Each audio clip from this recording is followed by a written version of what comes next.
తను డైరెక్ట్గా ఎందుకు అసలు ప్రకటనలో అన్నాడు ఏదో చైనా ఇలాంటి చైతన్య నారాయణ ఆ పేర్లు ఏదో చైనా లాంటి ఇన్స్టిట్యూషన్స్ అది ఇది అని కూడా అన్నాడు. అంటే ఏంటంటే ప్రైవేటు ఎడ్యుకేషన్ అనేటువంటిది ప్రైవేటు విద్యా వ్యాపారానికి ముకుతాడు వేసి ప్రభుత్వ పాఠశాలలను మనం డెవలప్ చేయాలి, ప్రభుత్వ పాఠశాలల్లో క్వాలిటీ ఆఫ్ ఎడ్యుకేషన్ ఇవ్వాలి అనేటువంటిది ఒక మంచి అద్భుతమైన నిర్ణయం. దీనికైతే డెఫినెట్గా మనం దాన్ని ప్రశంసించాల్సింది జగన్మోహన్ రెడ్డిని. జగన్మోహన్ రెడ్డి తీసుకున్నటువంటి ఈ నిర్ణయానికి సంబంధించి ఇవాళ ఆ రోజున కూడా పొరుగు రాష్ట్రాల్లో కొంతమంది వచ్చి కూడా స్టడీ చేసి దాన్ని అడాప్ట్ చేసుకున్నటువంటి పరిస్థితి. నాడు నేడు కానీ వాటి పెద్ద గేమ్ చేంజర్ అన్నారండి. చాలా తగ్గిపోయాయి.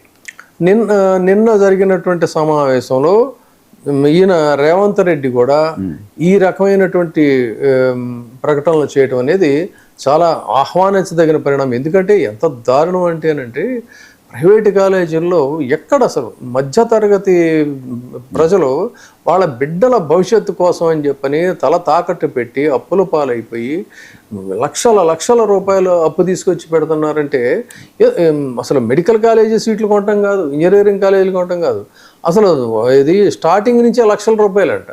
ఇది ప్రాథమిక విద్య, ఎల్కేజీలు, యూకేజీలు, ఫస్ట్ క్లాసులు, ఏమన్నా అర్థం ఏమైనా ఉందా? అసలు విద్య అనేది మనకి ఫండమెంటల్ రైట్స్లో కూడా చెప్తుంది ఏంటంటే free education, the government have to provide a free education. అలాంటిది ఆ ఫ్రీ ఎడ్యుకేషన్ అనేటువంటిది వాళ్ళ ఒక పెద్ద బిజినెస్ అయిపోయింది. దాన్ని డెఫినెట్గా ఎట్టి పరిస్థితుల్లో కూడా ప్రభుత్వాలు చొరవ తీసుకొని వాటిని కంట్రోల్ చేయాల్సినటువంటి అవసరం ఉంది. సో ఆ దిశగా ప్రతి రాష్ట్రం కూడా ఇదవ్వాలి. టీవీకే విజయ్ కూడా ఎడ్యుకేషన్కి సంబంధించి మంచి ప్రకటన చేశాడు. తర్వాత తను కూడా నేను అనుకోవటం ఏంటంటే ఒక 2-3 ఐ థింక్ తను ఆంధ్రప్రదేశ్ పాలిటిక్స్ని బాగా దగ్గర నుంచి క్లోజ్గా అబ్జర్వ్ చేసినట్టున్నాడు. కొన్ని స్టేట్మెంట్స్ చాలా వరకు కూడా సంబంధించినటువంటి లీడర్ కూడా ఒక అతను ఈ మధ్యన ఈ ఎన్నికల సందర్భంగా చెప్పాడండి. ఇక్కడ మేనిఫెస్టోస్ బాగా ఇంప్లిమెంట్ చేయడానికి ఇక్కడ మేనిఫెస్టోస్ స్టడీ చేసి ఆయన తనకు ఉన్నటువంటి ఒక మంచి మెషనరీ ఉంది.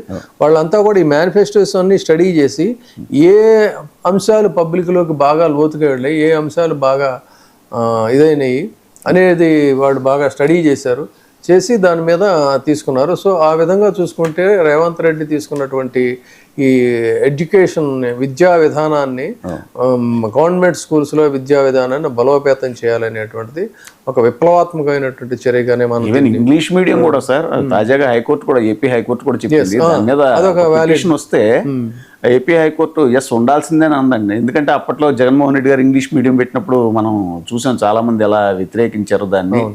ఏదో తెలుగుకి చాలా అన్యాయం జరిగిపోతుందని దాని మీద మీరు కూడా ఒకసారి మాట్లాడారు. అది నేను లాంగ్వేజ్ కమిషన్ చైర్మన్గా ఉన్నప్పుడు ద్విభాషా సూత్రం అనేటువంటిది మనకి అమ్మ భాష తెలుగు భాషను మనం దాన్ని జాగ్రత్తగా కాపాడుకుంటూనే మన యొక్క భవిష్యత్తు అవసరాల కోసం మనకు సంబంధించి మన సంస్కృతి మన జీవన శైలి కోసమేమో అమ్మ భాష, బట్ మన రేపటి భవిత కోసం మాత్రం అంతర్జాతీయంగా ఆంగ్ల భాష చాలా అవసరం. ఇది ద్విభాషా సూత్రం చాలా అవసరం అని చెప్పానంటే తర్వాత స్వామి వివేకానంద కూడా ఆ రోజు ఆయన షికాగో వెళ్ళి అక్కడ ఇంగ్లీష్లో అంత అనర్గళంగా స్పీచ్ ఇవ్వకపోయినట్లయితే అసలు ప్రపంచానికి స్వామి వివేకానంద ఎవరనేది తెలిసేటువంటి అవకాశం ఉండేది. ఓన్లీ మాతృభాష బెంగాలీలో మాట్లాడితే. సో అక్కడ అసలు ఆయన ఇంగ్లీష్లో ఒక అనర్గళంగా మై డియర్ బ్రదర్ అనేటువంటి ఒక ఫస్ట్ టైం అలాంటి పదాన్ని మామూలుగా ఉచ్చరించేటప్పుడు మిస్టర్ అండ్ ఇదని ఇట్లా మాట్లాడతారు.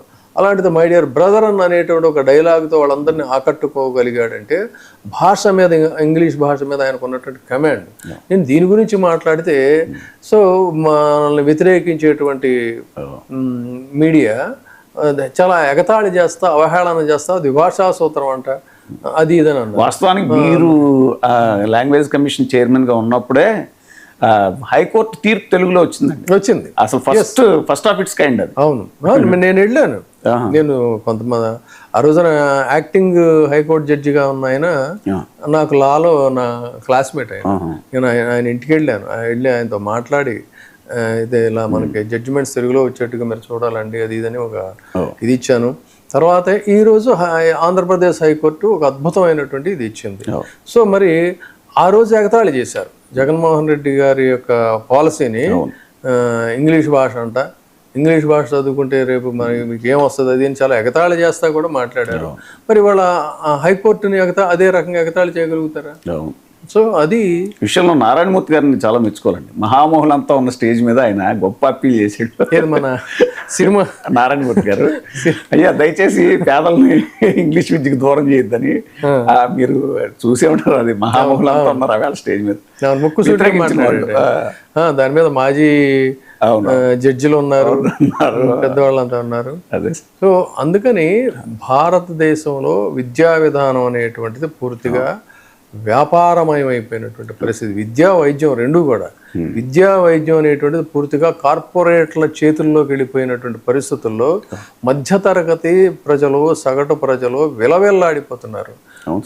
ఏమైనా అయితే మన జీవితం అంతా ఇలా మనం బాధపడ్డాం, మన పిల్లలు మనలాగా కాకూడదు అనేటువంటి ఏకైక లక్ష్యంతో వాళ్ళు రెక్కల ముక్కలు చేసుకొని అప్పులు తీసుకొచ్చి లక్షల రూపాయలు మొత్తం యావత్ జీవితం అంతా కూడా వాళ్ళ పిల్లల చదువులకు ధారపోతున్నారు. కూడా నీట్ విషయంలో కూడా మీరు ఇదే ప్రస్తావించారు. ఈ కోచింగ్ సెంటర్ల యొక్క హవా ఎక్కువ, ఎంత దోపిడీ అది చూడండి, దోపిడీ పెద్ద మాఫియా లాగా.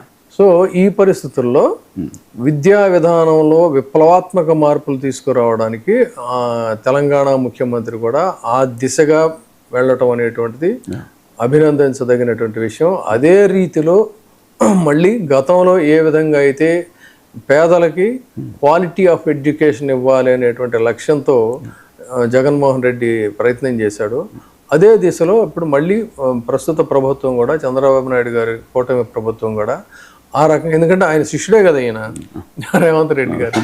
సో ఈ పొరుగు రాష్ట్రంలో తీసుకున్నటువంటి దీన్ని మరి డెఫినెట్గా కనీసం అదొక దీనిగా ఫాలో అవ్వకూడదు. ఆ లెగసీ వాళ్ళు ఏదో చేశారు మనం ఎందుకు చేయాలని కాకుండా ఏదైనా ఒక పాజిటివ్ పాయింట్ ఇది బాగుంది అనుకున్నప్పుడు ఖచ్చితంగా దాన్ని ఇంప్లిమెంట్ చేయాల్సినటువంటి అవసరం ఉంది.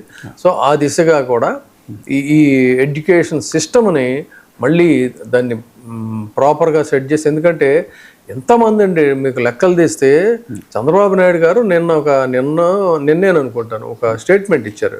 ఏమని 100% లిటరసీ రేటు ఆంధ్రప్రదేశ్లో మేము 100% లిటరసీ రేట్ తీసుకొస్తామని చెప్పారు. చెప్తే అసలు ఎంత అధమ స్థాయిలో ఉందంటే బీహార్ కంటే కూడా నా దగ్గర ఒక డేటా కూడా ఉందండి. ఎస్, బీహార్ ఇక్కడ తీసుకుంటే షాకింగ్ న్యూస్ ఏంటంటే లిటరసీ రేటుని టాప్లోకి తీసుకెళ్తామని చెప్పని చంద్రబాబు నాయుడు గారు చెప్పారు. తీరా ఇక్కడ చూస్తే shockingly Andhra Pradesh is lowest with 72.6% worse than Bihar. Bihar కంటే కూడా దారుణమైనటువంటి పరిస్థితుల్లో ఉంది. తర్వాత ఏంటంటే సరే మొదటి నుంచి కూడా దేశంలో కేరళ టాప్లో ఉంది, 19.3% కేరళ ఉంది. అసలు కేరళలో అంతమంది విజయాన్ని చెప్పింది ఏంటంటే మేము 100% లిటరసీ రేటు అచీవ్ చేసి ఉన్నారు. అంటే ఆ క్యాలిక్యులేషన్స్లో ఇది వేరు కానీ, బట్ వేరేజ్ ఇది ఇక్కడ మినిస్ట్రీ ఆఫ్ ఎడ్యుకేషన్ ఇండియా అండి, వాళ్ళు ఇచ్చినటువంటి లెక్క ఇది.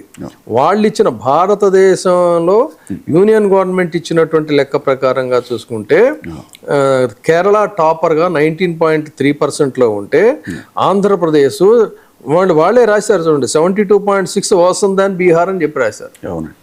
ఇలాంటి పరిస్థితుల్లో ఎంతమంది అంటే వేల సంఖ్యలో డ్రాప్ అవుట్స్, కేవలం ఒక ఏడాదిన్నర కాలంలో వేల సంఖ్యలో డ్రాప్ అవుట్స్ ఎందుకయ్యారు ఏంటి అనే దాన్ని సమీక్షించి మళ్ళీ తిరిగి ఆ విద్యా వ్యవస్థని సెటరేట్ చేస్తే బాగుంటుందనేటువంటిది మన సూచన. Thank you sir, thank you very much.